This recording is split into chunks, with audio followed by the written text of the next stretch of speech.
नमस्ते दोस्तों, मैं देवलाल औचार आज आपका वेल्थ सॉल्यूशन इन्वेस्टमेंट चैनल पर स्वागत करता हूं। अब हम एजुकेशन की उस दुनिया में जा रहे हैं जहां हमें सोचना है कि हम इन्वेस्टर है या ट्रेडर है। क्या कभी आपने सोचा है कि कुछ ट्रेडर्स की पढ़ाई लिखाई ज़्यादा न होने के बावजूद भी वो सिर्फ ऑप्शंस ट्रेडिंग में 20-25 हज़ार रुपये की रिस्क लेकर लाखों रुपए कमा लेते हैं। और दूसरी तरफ कुछ लोग सिर्फ एक गलत ऑप्शंस ट्रेडिंग से लाखों नहीं करोड़ों रुपए तक का लॉस कर देते हैं। ऐसा क्यों होता है?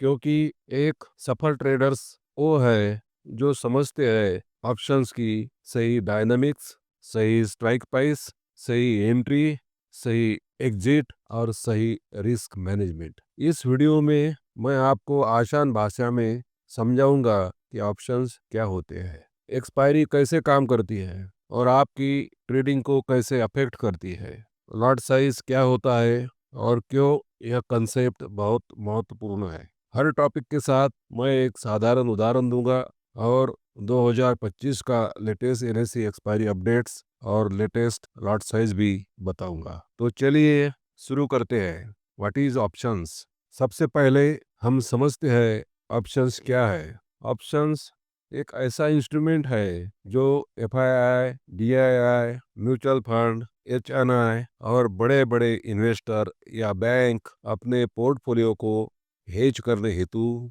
इस्तेमाल किया करते हैं। जैसे कि कोई व्यक्ति अपनी 10 लाख की बीमा पॉलिसी बनाता है और उसके बदले में प्रीमियम देता है और वह अपनी रिस्क कवर करता है, वैसे ही शेयर मार्केट में अपने पोर्टफोलियो को होने वाले नुकसान को बचाने के लिए ऑप्शंस का उपयोग किया जाता है। मेरे ख्यालों से ऑप्शंस का मतलब क्या होता है यह आपको थोड़ा बहुत समझ में आया होगा। ऑप्शन एक ऐसा डेरिवेटिव कॉन्ट्रैक्ट है जो आपको देता है एक ऑप्शन बायर को राइट और ऑप्शन सेलर को ऑब्लिगेशन। यानी आप चाहे तो कॉन्ट्रैक्ट को होल्ड कर सकते हो और नहीं तो एग्जिट कर सकते हो। यदि आप ऑप्शंस बाय करते हैं तो आपका नुकसान सिर्फ प्रीमियम तक ही लिमिटेड होगा और प्रॉफिट अनलिमिटेड रहेगा। अगर आप ऑप्शन सेल करते हैं तो प्रॉफिट लिमिटेड और नुकसान अनलिमिटेड हो सकता है। इसलिए नए ट्रेडर्स सिर्फ सीख कर समझ कर ही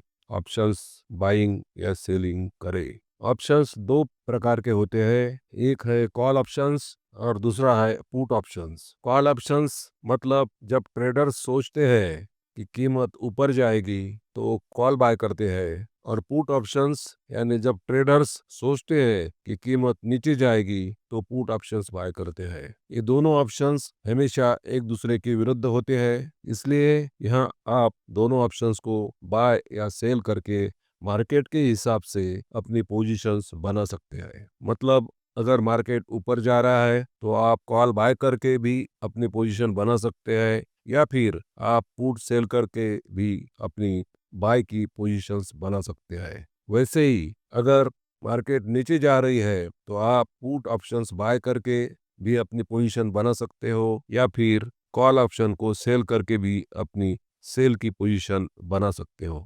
आसान भाषा में कहूँ तो कॉल बाय करना और पुट सेल करना यानी बाय की पोजीशन बनाना, और पुट बाय करना और कॉल सेल करना यानी सेल की पोजीशन बनाना। ऑप्शन सेलिंग ज़्यादा महंगी होती है क्योंकि ऑप्शन सेलिंग फ्यूचर लॉट की मार्जिन मनी जमा करनी पड़ती होती है और उसको लॉट साइज के हिसाब से ही ट्रेड किया जा सकता है, इसलिए उसमें अनलिमिटेड लॉस हो सकता है। अभी हम समझते हैं लॉट साइज क्या होता है। इंडिया में ऑप्शंस जैसे निफ्टी, बैंक निफ्टी, सेंसेक्स, इसमें सिंगल क्वांटिटीज में ट्रेड नहीं होते हैं, ये हमेशा एक लॉट में ही ट्रेड होते हैं। 2025 के लेटेस्ट लॉट साइज के हिसाब से निफ्टी का लॉट साइज 75 क्वांटिटी का है, बैंक निफ्टी का एक लॉट 35 क्वांटिटी का है और सेंसेक्स का एक लॉट 20 का है। मान लो कि निफ्टी अभी 25,000 रुपये चल रही है, एक लॉट 25,000 इंटू 75 यानी 18,75,000 नॉशनल वैल्यू हो गई, लेकिन आपको इतना पैसा जमा नहीं करना होता है। अगर आप ऑप्शंस बाय कर रहे हो तो आप सिर्फ प्रीमियम देते हो, लेकिन अगर आप ऑप्शन सेल कर रहे हो तो आपको फ्यूचर लाइट साइज का मार्जिन मनी देना होता है। लॉट साइज इसलिए जरूरी है क्योंकि आपका प्रॉफिट उसी लॉट की क्वांटिटी के ऊपर से कैलकुलेट होता है। ये समझना बहुत जरूरी है कि एटीएम, ओटीएम और आईटीएम ये क्या होते हैं। स्ट्राइक प्राइस और करंट मार्केट प्राइस के रिलेशन से ही पता चलता है कि ऑप्शंस एटीएम का है या ओटीएम का है या आईटीएम का है। इसकी व्याख्या अगर की जाए तो ATM means at the money, यानी स्ट्राइक प्राइस के नजदीक के बराबर अंडरलाइंग प्राइस जो होगी वो एटीएम वैल्यू कही जाएगी। इसका उदाहरण लेते हैं कि निफ्टी की प्राइस अभी 25,500 है या 25,530 के पास चल रही है, तो आपका नजदीक का ऑप्शंस का स्ट्राइक प्राइस 25,500 या 25,550 ये हुआ। इसे ही हम एट द मनी कहते हैं। वैसे OTM out of the money, out of the money की अभी स्ट्राइक प्राइस जो होगी उसके आगे के जो ऑप्शंस रहेंगे कॉल के लिए वो ओटीएम ऑप्शंस होगी। यानी अगर निफ्टी 25,000 हो तो 25,100, 25,200, 25,300, 25,500 ये हुआ सी के हिसाब से ओटीएम। वैसा ही इन द मनी क्या होता है, तो in the money strike price के पहले का ऑप्शन जैसे अगर निफ्टी 25,000 हो तो 24,900, 24,800, 24,700 और उसके नीचे के ये हुए आईटीएम यानी इन द मनी प्राइस। यही स्ट्राइक सिलेक्शन आपका प्रीमियम, आपकी रिस्क, आपका प्रॉफिट और टाइम डीके यानी थीटा उसे कहते हैं ग्रीक लैंग्वेज में, यह तय करता है। ओटीएम सस्ता होता है क्योंकि वहाँ टाइम वैल्यू जल्दी डिके होती है। आईटीएम महंगा होता है क्योंकि वहाँ टाइम वैल्यू जल्दी डिके नहीं होती। कॉल यानी सी के सिनेरियो में एटीएम, ओटीएम और आईटीएम यह असेंडिंग ऑर्डर में होता है।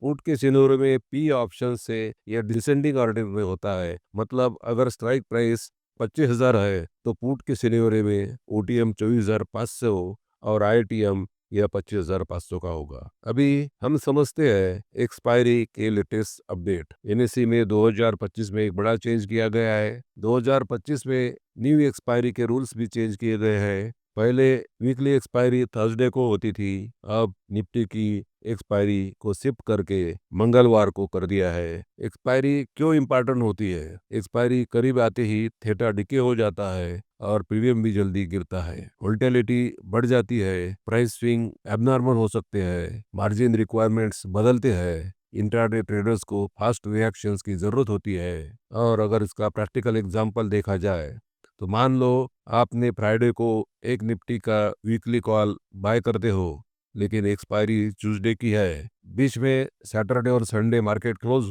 रहता है, लेकिन एक्सपायरी पास है, इसलिए मंडे आते ही प्रीमियम तेजी से डिके हो सकते हैं। मार्केट अगर आपके फेवर में जल्दी मूव ना करे तो ऑप्शंस अचानक कम प्रीमियम का हो जाएगा। मतलब अगर Nifty ITM in the money का कॉल लिया है वो एक्सपायरी आते आते बढ़ सकता है, लेकिन ओटीएम का हो गया तो स्ट्राइक प्राइस नीचे चला जाएगा तो उसका प्रीमियम बहुत फास्ट डिके होगा, उसमें नुकसान होने के चांसेस रहते हैं। दोस्तों रियल ट्रेड से एग्जांपल के समझते हैं। मान लो निफ्टी अभी 22,000 है, आपने बाय किया है 22,200 का सी का ओटीएम कॉल और निफ्टी का लॉट साइज 75 का है, तो आपका टोटल प्रीमियम 80 इंटू 75 यानी ये 6,000 हो गया। अगर निफ्टी अगले दिन 22,500 पहुंच जाता है तो आपका ओटीएम स्ट्राइक अब आईटीएम बन जाता है। प्रीमियम शायद 150 या 200 तक भी हो सकता है। मार्केट फ्लैट डाउन, अगर मार्केट नीचे चला गया या साइडवेज रहा तो प्रीमियम जल्दी से गिर जाएगा। और वर्स्ट केस में मुंह नहीं आया निफ्टी में तो आपका प्रीमियम जो 6,000 रुपये भरा वो आपका जीरो भी हो सकता है। यही ऑप्शंस का मैजिक है। रिस्क छोटा है, बड़ा रिवार्ड का मौका है, लेकिन लॉस भी होता है। इसलिए ऑप्शंस बाइंग में लिमिटेड लॉस होता है, ऑप्शन सेलिंग में अनलिमिटेड भी लॉस हो सकता है। Risk reward, risk and reward. अभी ऑप्शंस पावरफुल होते हैं लेकिन रिस्की भी होते हैं अगर ट्रेडर बिना नॉलेज के ट्रेड करता है। उसमें मेन रिस्क क्या होती है, तो थीटा डिके होने से टाइम वैल्यू गिरता है और उसमें वोलेटिलिटी बढ़ने से या रॉन्ग स्ट्राइक प्राइस सिलेक्शन करने से या ओवर लीवरेज करने से आपका नुकसान भी हो सकता है। हाउ टू स्टे सेफ, अगर आपको सेफ ट्रेड करना है तो हमेशा वही पैसा रिस्क में लगाए जो आपकी लूजिंग कैपेसिटी है, जिससे आपको नुकसान हो गया तो भी कोई फर्क नहीं पड़ता। हमेशा एटीएम आईटीएम स्ट्राइक प्राइस के साथ ही ट्रेड करें। ओटीएम में कम ट्रेड करना चाहिए। एक्सपायरी के एक दिन पहले high risk high trade avoid करें। क्लियर स्टॉप लॉस रखें। स्मॉल लॉट साइज से यानी 1 या 2 से लॉट साइज से शुरू करें। सीखने की कोशिश करें और सीखते सीखते इमोशनल ट्रेडिंग अवॉइड करें। किसी के कहने सुनने पर या किसी दूसरे के दिए हुए टिप्स पर ट्रेड ना करें। पहले खुद सीख के समझ के और उसे पेपर ट्रेड करके या आप प्रैक्टिस करके ही ट्रेड करें। सारांश में कहा जाए तो आज आपने सीखा है ऑप्शंस का सिंपल मीनिंग क्या होता है, कॉल पुट कैसे काम करते हैं, लॉट साइज क्या होता है, एटीएम ओटीएम सबसे आसान भाषा में हमने आज को आप समझाने की कोशिश की है। एक रियलिस्टिक एग्जांपल देके भी आपको बताने की कोशिश की है। ऑप्शंस के रिस्क एंड रिवार्ड समझने की भी कोशिश की है। अगर आप ऑप्शंस ट्रेडिंग करना चाहते हो तो पहले थ्योरी सीखो, फिर पेपर ट्रेड करो, फिर छोटे कैपिटल से शुरुआत करो और जब आपका कॉन्फिडेंस बढ़े, जब आपकी ग्रीड कम हो जाए तब आप उसमें ट्रेड कर सकते हो।